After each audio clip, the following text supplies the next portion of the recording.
Can you tell why this lift got a red light? We'll cover that as well as what we did in order to fix this and strengthen her deadlift. She got called for ramping, which is the informal term for supporting the bar on your thighs as you go to lock out. This is somewhat subjective up to the referee, but you're pretty much only ever going to get called for it if your knees rebend and slide underneath the bar as the bar passes them. That's not only something that we want to fix in order to make sure that you don't get called for that, but also it's probably not the strongest pattern in the long run.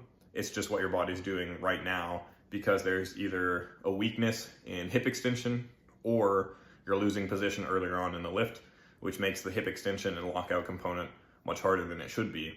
In Esther's case, her positioning looks pretty good off the floor. It was just a hip extension weakness. So here's what we did in order to fix and address that. For our main deadlift exposure, we moved to a block pull because that has a slightly more vertical shin position, forcing more of the work to be done by the hips as opposed to pushing off the floor with the quads. And it promotes not rebending the knees as the bar goes past them. For the secondary deadlift of the week, we did RDLs because that's really going to bring up that hip extension strength. And for accessories, we ran some hamstring curls and 45-degree back raises because that's going to help to strengthen the hamstrings and glutes, which is what we need. As we got towards our next meet, we moved the block pulls to regular competition deadlift and the RDLs to deadlifts that were paused just below the knee. So 9 times out of 10, I would generally have people pause just off the floor because that's the position that we're trying to emphasize.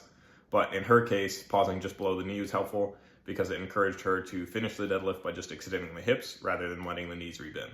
These training decisions worked and paid off because her deadlift is looking better. She went 3 for 3 at collegiate nationals and got all white lights.